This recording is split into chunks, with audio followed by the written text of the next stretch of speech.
Alarm company's around 7741 Liberty Road Drive, cross streets of Fairview Road and Barkley Downs Drive, 16 still. It's called in by one of the construction workers on site. They advised the trailer was on fire inside of a parking deck. We're evacuating the building. We're evacuating the building. Hey, look back there. Get Chris out of there now. Mayday, man. Command ladder 1, the Mayday. One of the largest fires in Charlotte's history. I knew that my life was in danger. Heroes put their lives on the line. Still have 2 workers. You have 2 workers on floor 4. 2 men lost theirs. And I can't get out. Trapped inside. Tonight, WBTV takes you inside the SouthPark fire. They didn't have a plan. They didn't train on the plan. You think that they could have been saved? Absolutely, 100%. Breaking down what happened, second by second, with never-before-seen video, analyzed by experts. And for the first time, family members sit down to share the emotional toll this fire has had on those left behind. And they just made me feel helpless. And the heroic worker who tried to save them. Ladder 2 is the only thing keeping that crane operator safe. You shut down, that's it. WBTV investigates fire and failure. 4 months ago, DeMonte Sherrill and Reuben Holmes died in the building behind me. These apartments under construction turned into an inferno. Those 2 men died despite heroic efforts to rescue them, even as fire spread and the building collapsed. The question investigative reporter David Hodges is asking now, could their deaths have been prevented? Yeah, and that's what I went to work to find out. And what I discovered is many of the answers are found before firefighters ever even arrived, even before the fire started. I've obtained a copy of the Charlotte Fire Department's investigative file, giving us a first-hand look at what fire investigators know and a second-by-second account of what happened. And as you're about to see, that file reveals a chain reaction of mistakes that led to the deadly blaze and the failure to evacuate everyone in the building. Now we're hearing from family, eyewitnesses, and national experts looking through the facts and weighing in on what needs to happen to avoid another tragedy like this. Charlotte Fire Department, what's the address of your emergency? Charlotte Fire Department, what's the address of the emergency? Charlotte Fire Department, what's the address of your emergency? See how heavy this smoke Charlotte Fire Department, what's the address of your emergency? Charlotte Fire Department, what's the address of your emergency? Charlotte Fire Department, what is the address of your emergency? I just got a public safety alert. Charlotte Fire Department. Do not call 911 unless you have an emergency. Charlotte Fire Department, what is the address of your emergency? It's at SouthPark Mall in Charlotte. I see a huge fire, black smoke. We are on scene with a 4-alarm fire there. Hey, we need to work on getting ladder 2 out. Hundreds of videos, pictures, and documents reviewed, analyzed, and deconstructed by the WBTV news team. Together, they tell the story of the SouthPark construction fire.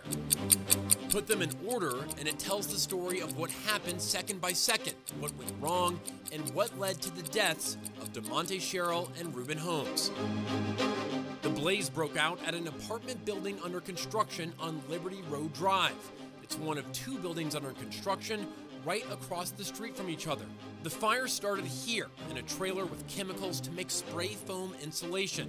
The worker spraying the foam was 1 floor up. Sherrill and Holmes were on the 6th floor, here.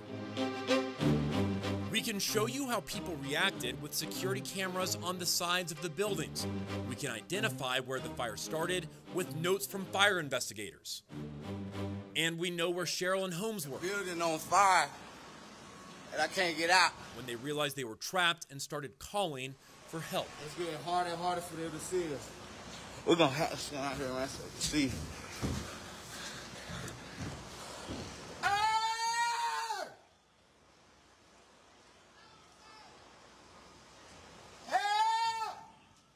But by then, it was too late. To understand why, we have to go back to the beginning. The security cameras start at 8:45 a.m., where we see a construction crew already at work by the north stairwell. By that point, workers had already attended a morning safety meeting. The job site superintendent told investigators everyone attended except the crew operating the spray foam trailer, the same trailer that would catch fire and engulfed the entire building. This TikTok video was taken by a construction worker. The caption in Spanish says it's the exact moment where it all started. The trailer was on the parking garage ramp leading to the second floor. Cheryl and Holmes were on the south side of the 6th floor, more than 250 feet from the only staircase in the building, which was on the north side, about the length of a football field away. The records don't say definitively when the fire started, only that it was discovered at 8:55. This interview is in reference to a fire off of Fairview Road. If you could, just tell me about what happened. I was in leasing, first floor, zone 1, building B. This interview between a CMPD arson investigator and an employee on the construction site gives us the best insight into what happened after the fire was discovered. I hear someone yelling, fire, fire, fire. Sprinkler, it was a sprinkler guy, Matt. So I ran towards the situation. Paul Gruff was in process of running to the situation with the fire extinguisher. I took his fire extinguisher. He grabbed another one. Me and Kevin Rivas went to spraying enclosed trailer white that was engulfed in flames. To find out it was the spray foam trailer. It did have chemicals. Could not get it contained. It kept igniting. The trailer looked like this. Investigators snapped these photos of a near identical trailer at the job site next door. It's loaded with a generator and barrels of chemicals, including isocyanate, a chemical that can't be put out with a normal fire extinguisher if it goes up in flames. At 9:01, construction workers are still on site looking toward the fire. Records show the first call to 911 came more than 7 minutes after the fire was discovered by the job site superintendent. We have a fire. We have a fire. I'll open the fire department. Don't hang up. Okay.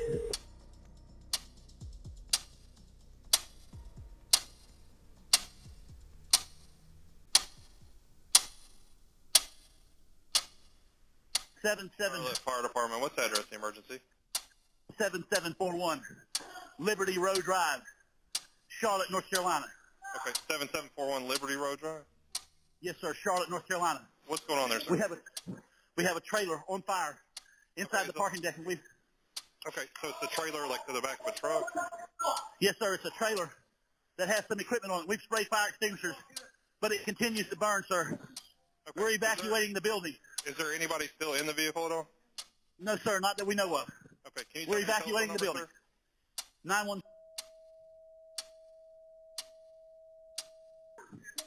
Okay, and again, it's just the back trailer part. It's not the actual cab? It's the trailer, sir, that's not hooked to a truck. It's an individual trailer that you pull with the vehicle. Okay. It doesn't have a motor. Okay. All right, sir. We're getting some help started. 7741 Liberty Road Drive. Again, I know you said everybody's evacuated, but just keep everybody away from it. All right, keep everybody out of the building. All right, thank you. If anything changes, call us back on 911. All right, thank you. Thank you. Hey, stop. Move. Move out of the way. We need to make room for the fire department. Even though the dispatcher thought everyone was evacuated, it's clear from the video that's not the case. A second 911 call paints a picture of a scene in chaos. Do you see people evacuating? I just want to make sure that they're getting away from it. I mean, I see the construction workers running around, but I don't know if anyone's leaving the parking deck. In fact, the video shows the calls for evacuation didn't start until the end of the first 911 call. It kept igniting, so me and Kevin decided to clear the building. We ran every floor yelling, fire, fire, fire, all the way to the top and to the roof. Got the roofers out. On the way down, continued to yell, fire, fire, fire. You see the first large group of workers start to evacuate nearly 10 minutes after the fire was first discovered.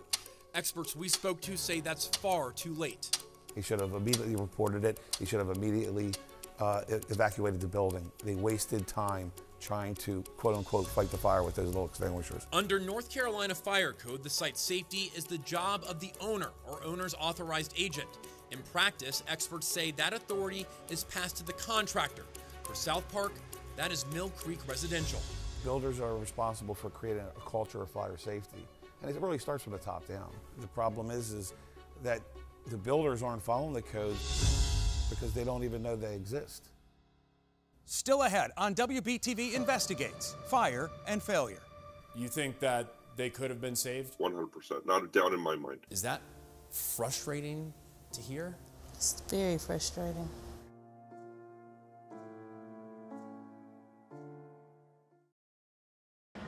Yo, I'm at SouthPark right now, at work, in a building on fire.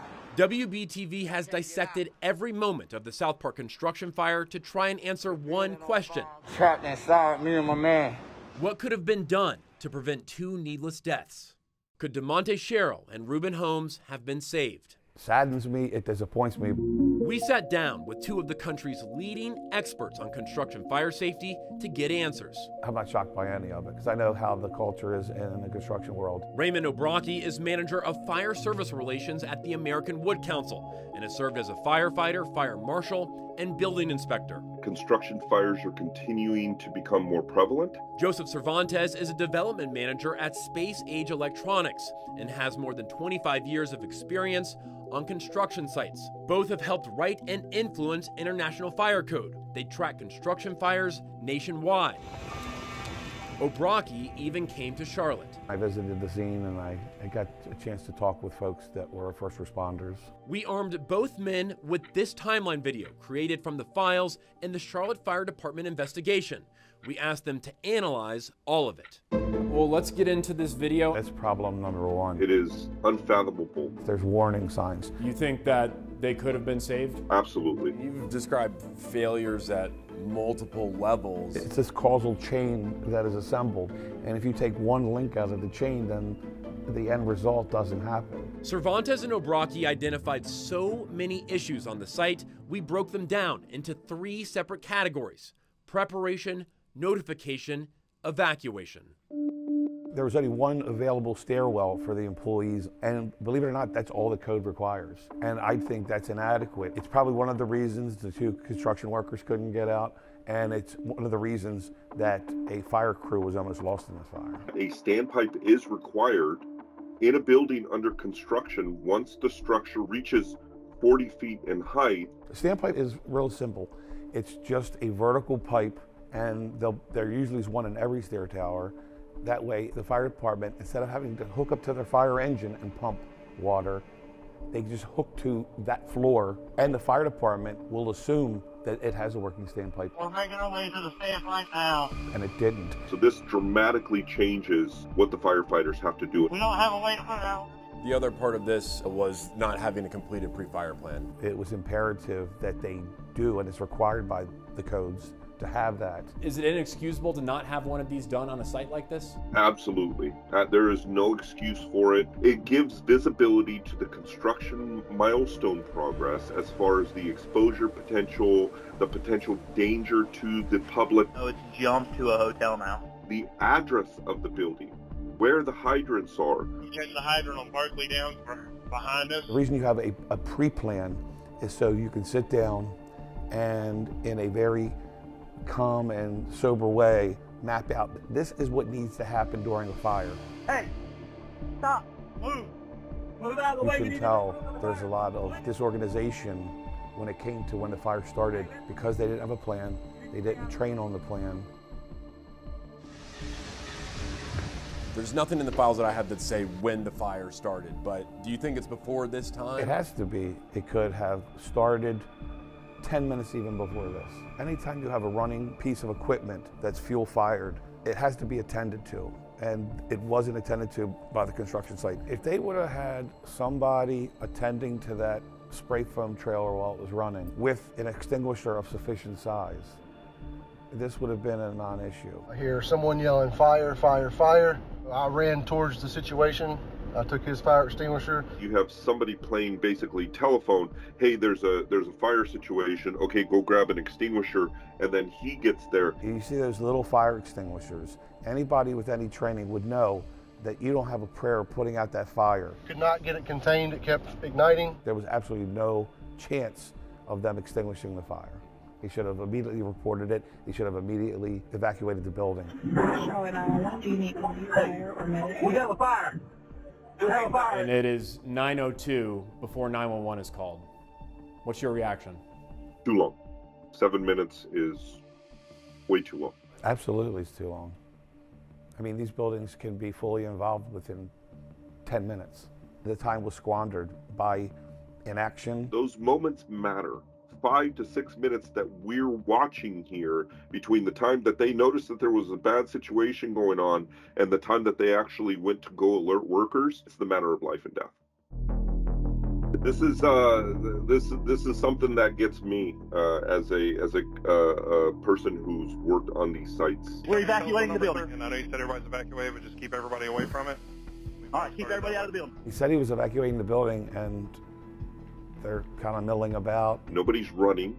Nobody's acting with a sense of urgency. There's so much wasted time here that it's really sad. It kept igniting, so me and Kevin decided to clear the building. We ran every floor yelling, fire, fire, fire. In terms of an evacuation plan, is that adequate? No. OSHA 1926.150 subsection E1 indicates that an alarm system, a telephone system, some sort of a siren system, shall be established. Yelling fire, fire, fire is not an alarm system. This is the first sign of an evacuation, really. 10 minutes after the fire is discovered. They should have been out by now. If they had been trained or directed to go in and start getting everybody out, everybody would have been standing in the parking lot by the time the fire department got there. The fact that the people inside of this building didn't even recognize that there were horns and sirens and stuff coming from the fire department vehicles tells me that the PPE that they were using to cover their ears and the ambient noise from the construction activities obviously led to them not being aware that there was a fire going on. We're gonna have to stand out here and see. We ran every floor yelling, fire, fire, fire. All the way to the top and to the roof. The building on fire, I'm trapped inside, me and my man. Got the roofers out on the way down, continued to yell, fire, fire, fire. It's just very possible they couldn't hear him yelling fire, fire, fire. Absolutely. I almost guarantee that they couldn't. There's a couple things at play. One, the delay in evacuating. 2, the lack of a comprehensive plan. And 3, only one stairwell. So I don't think that any one factor caused the two to be trapped. I think it was a host of factors. All of those factors combined, that's stuff that could have been done better on this job site. Absolutely. If you could have, like I said, I can't hit this point enough, had a plan and trained on the plan, everybody would have known what to do. The lack of response or the lack of urgency, I think, is just the most critical in this. But, you know, let's not lose sight of the fact that 2 human beings lost their lives. More to come on WBTV Investigates Fire and Failure. The last image I have of him was him basically begging for his life in the building. So that's really hard.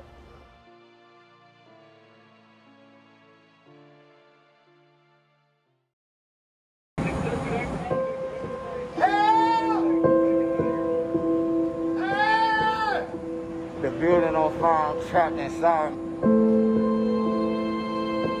Outside the fire, people could hear DeMonte Sherrill shouting to be saved. No one could make it to him. I'm at SouthPark right now, at work. The building on fire. So he started streaming on Facebook Live to ask for help. Help!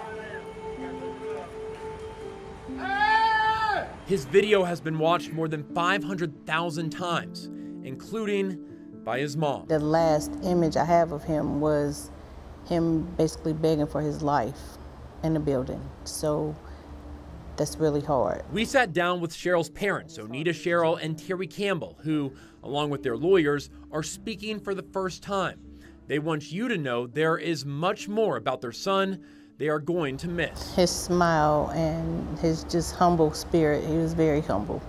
and he does a lot for the kids. He lived and breathed for his children. And there's the little moments. He spent a lot of time with my cousin. The memories that always come with a smile. I had picked them up and they was like, we need peanut butter. And I'm like, peanut butter? I mean, even with him being grown, we would tease him like, you want peanut butter and jelly? And he would just laugh, but he still loved peanut butter and jelly sandwiches.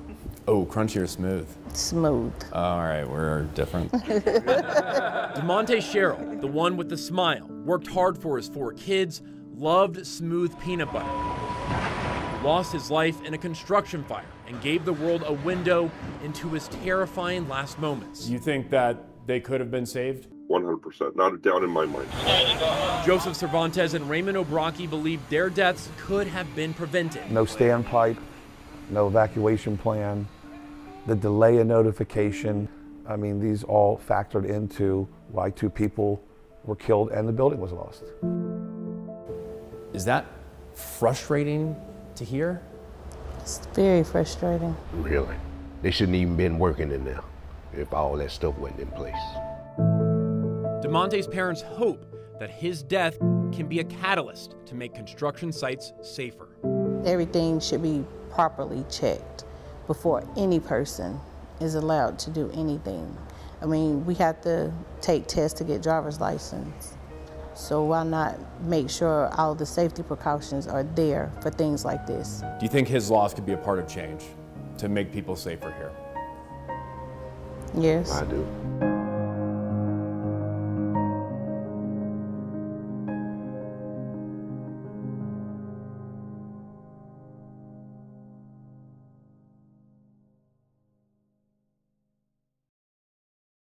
Welcome back to WBTV Investigates Fire and Failure. Here's WBTV anchor Jamie Bull and investigative reporter David Hodges.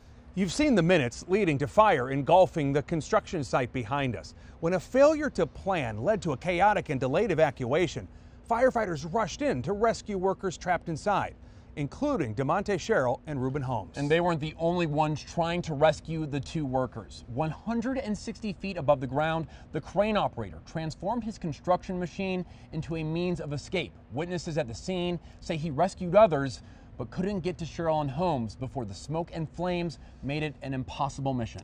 But the video we've obtained shows just how close 2 rescue attempts came to saving both men. It's a chilling reminder of why every second counts and raises more questions about what could have happened had steps been taken sooner to call for help. We've got breaking news tonight. Officials say 2 workers are still unaccounted for. It wasn't until one day after the SouthPark construction fire that the public learned DeMonte Sherrill was one of the men who didn't make it out. But while the city waited for confirmation, I knew as a mother, I knew. And it just made me feel helpless. No one can comprehend the pain Onita Sherrill felt while watching the fire unfold on TV. She wanted to be there to save her son. I just felt like we were helpless parents that day, like we couldn't save our child. The fire escalated from dangerous to inescapable in minutes. But people risked their lives to rescue Sherrill and Reuben Holmes anyway, a reminder why every second matters. Ladder 16's on scene. Got heavy smoke showing. The first Charlotte firefighters pull up on the south side of the construction site just 4 minutes after the 911 call, 12 minutes after the fire was first spotted. Workers are evacuating from the north stairwell. Go ahead and give me a working fire for a mid-rise. We had smoke coming out of the building. I knew what we had, we could handle, and within just a few minutes, everything changed. Captain Richard Benson's Ladder 16 crew entered the building to find the source of the fire and report back. They'd come back out, and we were told that there was people trapped somewhere in the building. This cell phone video shows the first 2 attempts to rescue Sherrill and Holmes. A construction worker interviewed by investigators describes the scene. Somebody was on the balcony yelling, couldn't get out. Crane operator tried to lift him with the crane. The crane trolley is moving into position near where Sherrill and Holmes are on the 6th floor. He swings his crane over to the building to just give them an opportunity to get on that at the same time. Heavy smoke obstructs any view from the ground and from the cab where the crane operator is. The opportunity is lost. It's up to first responders. Ladder 16 commander. The fire department has 2 big disadvantages in this fire. But experts like Ray Obraki tell WBTV the safety failures at the site made rescue efforts almost impossible. There were just too many factors going against the Charlotte Fire Department. Ladder 16 is on the building's south side. The only accessible staircase is on the north side. The truck is blocked from driving down this center road. Options are limited. The fire department got here and tried to get a ladder up to it. The ladder has no chance of reaching Cheryl and Holmes, but firefighter Chris McMillan makes it to this third-floor pool deck. I spotted the victims and I heard the screaming. That's when I noticed the conditions of the building start to change. A lot of smoke, heat was coming up to the third floor. Directly beneath him is the parking garage where the trailer caught fire. These pictures taken by investigators after the fire show exposed rebar where the concrete crumbled away from the heat. So at that point, I knew that my life was in danger, and I had to jump on a ladder, revert back to my training, slide down. 2 more fire teams arrive at the scene. Check those construction guys, find out who the super is, so we can make sure we have everybody accounted for. As responders gather information, the fire is escalating. We had a trailer on fire in the parking deck of the building. Staff on scene is advising that it is some sort of liquid for insulation. On the south side of the structure, a contractor is giving new details to a crew preparing to enter the inferno. And you see this construction worker pointing and directing. Contractor saying that we have a direct shot here. Because there's no plans. Attempt on fire attack, yes. As the temperature rises, so does the turmoil. See if you can see fire on the first floor. Pulling up, we passed probably over 100 to 150 subs. With dispatch instructor trying to find the flame. We were not exactly sure if there were other workers inside. We can hear it, but we can't see it on the first floor. As more fire companies arrive, the responsibilities are divided. Stop the fire from spreading, rescue anyone trapped inside. That's important. We got 2 staff on the 6th floor. Ladder 16 relays information on Cheryl and Holmes. On the brother side, 6th floor. Engine 12 reports back from inside the parking deck. We have found the heat of the fire. We don't have a way put out. The firefighters assume there's a standpipe. So that's the hoses they're carrying right there. I think once they knew there was no standpipe, then they had no shot. From the north side, Ladder 1 offers new hope. The smoke clears camera 1 for a moment. We've had a maintenance worker get us to a stairwell. We're heading to the 6th right now to try and team up with a individual lost. Within seconds of Ladder 1 relaying their plan, DeMonte Cheryl starts streaming live, pleading for help. Yo, I'm at SouthPark right now. With no standpipes and fire now fueled by 5 floors of wood, time is running out. Ladder 1 is now the only chance Cheryl and Holmes have of making it out of the building, but they aren't the only ones who need rescuing. 160 feet in the air, crane operator Quincy Morris is trapped. He can't climb down because of the 2,000-degree fire right next to him. He was stuck there because of the time he spent trying to rescue Cheryl, Holmes, and dozens of other construction workers from the roof. Rescue Center Command, we're working on the tower crane, guy. Ladder 2 is wedged between the fire and the crane. Ladder 2 is the only thing keeping that crane operator safe. You shut down, that's it. Pumping water to cool the metal and buy time for a rescue. I spoke with him on a radio for roughly 35 minutes, ensuring him we would come and get him. Captain Jeff Bright from Rescue 10 is keeping the crane operator calm while the fire is melting Ladder 2. The truck's pretty much going to be sacrificed at this point. There's only one way to get the crane operator down. A 200-foot piece of rope, a hasty harness, a couple carabiners to the crane. Captain Bright said, Murph, it's time to climb, so up we went. Carrying oxygen, rope, and protective clothing, 3 firefighters scaled the crane. We met up, and down he went. He wanted to get off that crane. To talk to him on the radio and him tell you that he's down to his last bottle of water. Sorry for the emotional roller coaster, but I think it shows what it means to the fire service. That day was a roller coaster for Captain Bright's team. Minutes before turning their attention to the crane, they were preparing to rescue fellow firefighters trying to reach Cheryl and Holmes. We're heading to the 6th right now to try and team up with a individual lost.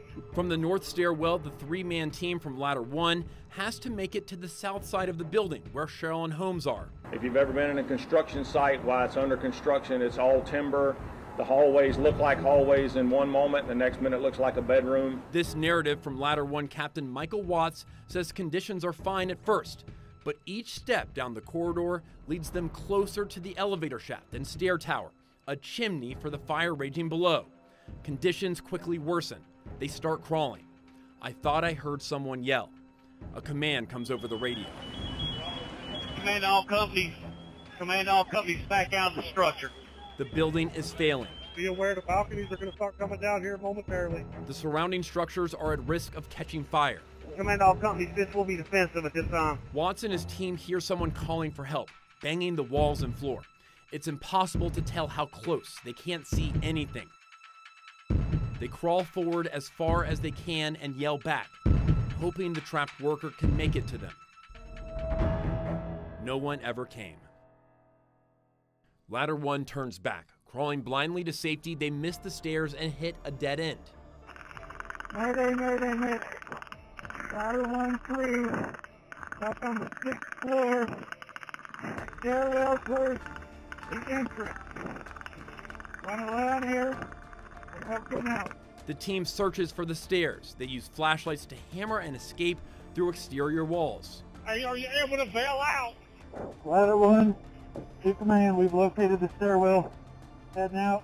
We're on 4 now. Ladder 16 could see them. Ladder 1 could hear them. The crane operator almost reached them. It's why every second matters in a fire. I'm very grateful for those people, each and every person that tried to save him. Your goal is to protect your children. And I felt like that day that we failed because we couldn't protect him. Nobody thinks they're going to have a fire. It's plainly obvious that there needs to be some additional oversight into the practice of some of these contractors. And it's not just this contractor.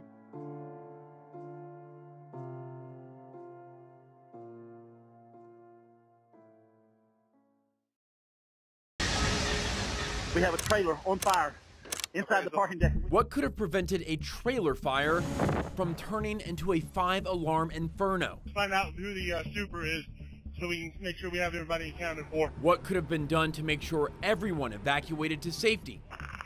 Mayday, mayday, mayday. And kept firefighters from scaling 6 floors of collapsing construction. But it's plainly obvious that there needs to be some additional oversight into the practice of some of these contractors. And it's not just this contractor. This is a very prevalent issue.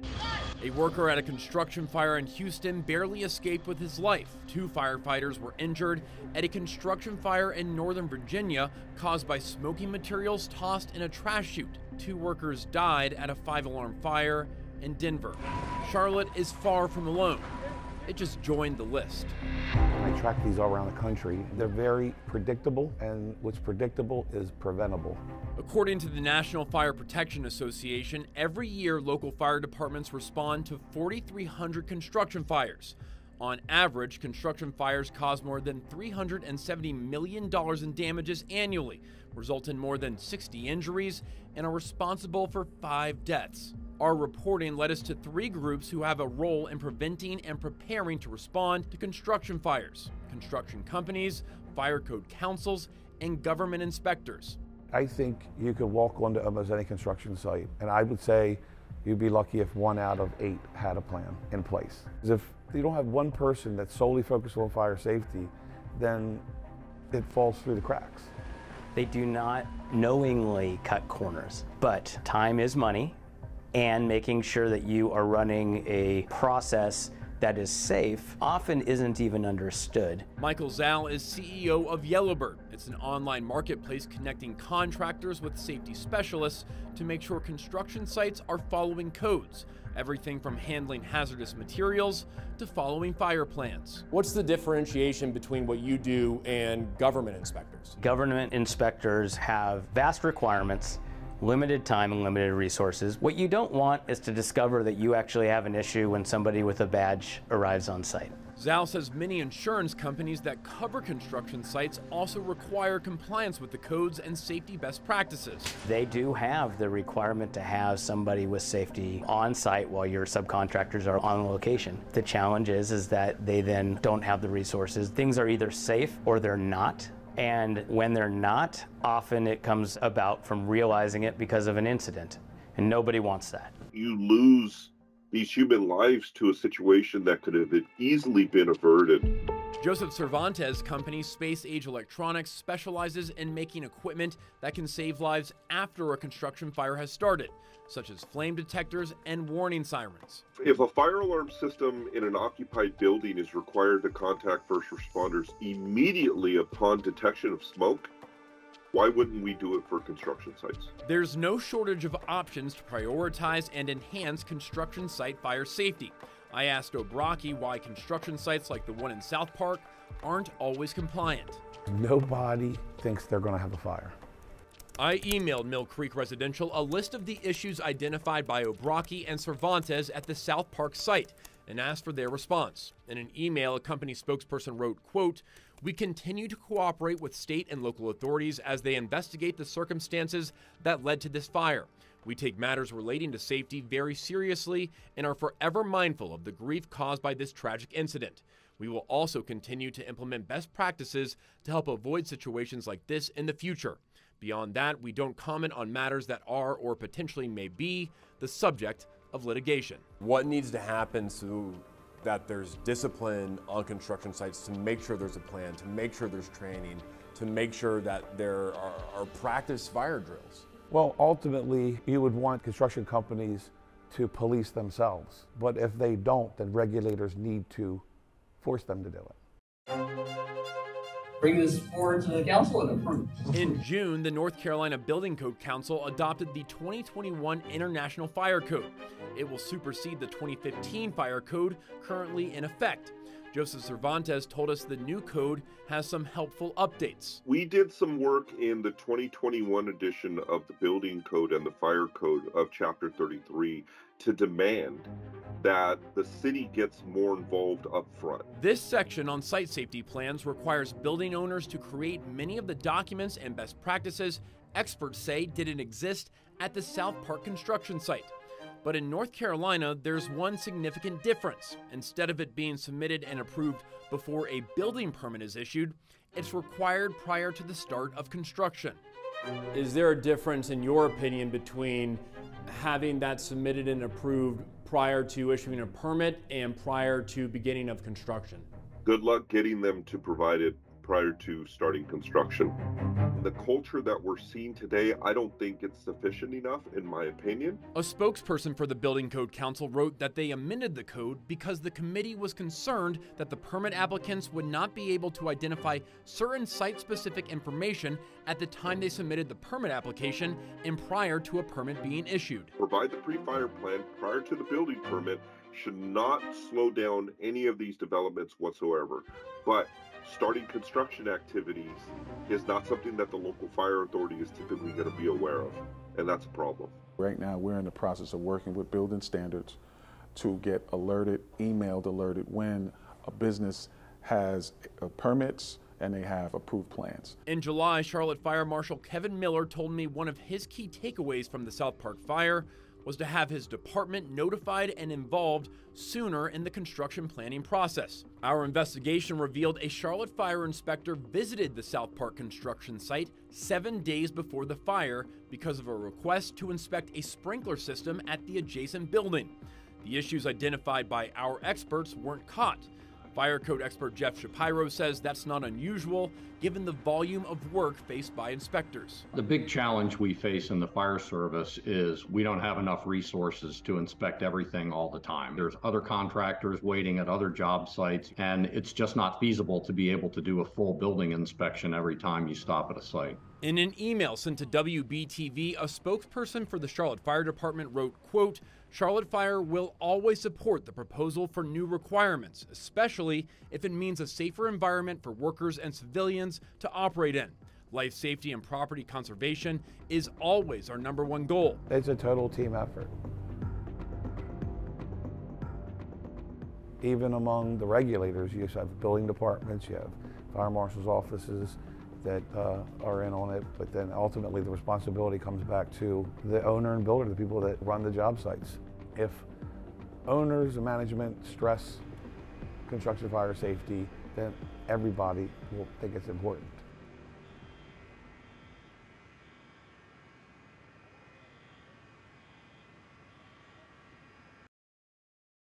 It's a trailer that has some equipment on it. We've sprayed fire extinguishers, but it continues to burn, sir. On the morning of May 18th, at a construction project in SouthPark, a trailer caught fire in the parking deck underneath 5 floors of wood frame. And I see the construction workers running around, but I don't know if anyone's leaving the parking deck. The building was evacuated, but DeMonte Sherrill and Reuben Holmes didn't make it out. We're headed to the 6th right now to try and team up with a individual lost. A crane operator and firefighters tried to rescue them, but ran out of time to reach them. The building on fire, I'm trapped inside, me and my man. That building should have been evacuated before the fire department even got there. In terms of an evacuation plan, is that adequate? No. Nobody's running. Nobody's acting with a sense of urgency. There's so much wasted time here that it's really sad. You think that they could have been saved? Absolutely. 100%. 100%. Not a doubt in my mind.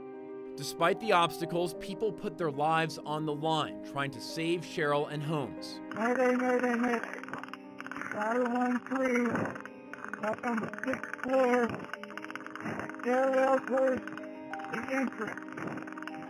Run around here and help them out. I'm very grateful for those people, each and every person that tried to save him. Everything should be properly checked before any person is allowed to do anything. While experts say the problem is prevalent, there are ways to make these sites safer. If you're getting a trained eye, you can absolutely be safer. If owners and management stress construction fire safety, then everybody will think it's important.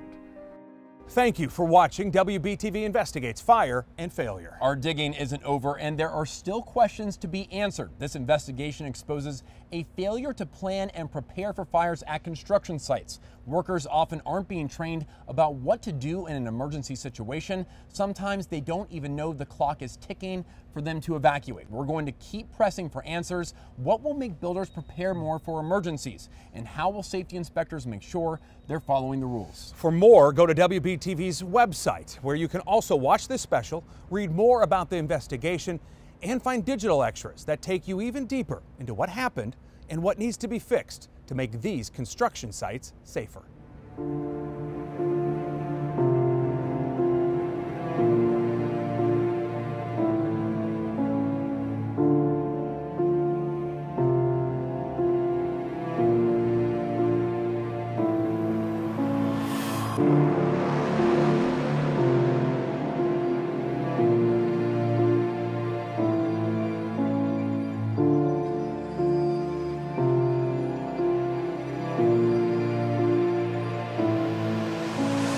Thank you.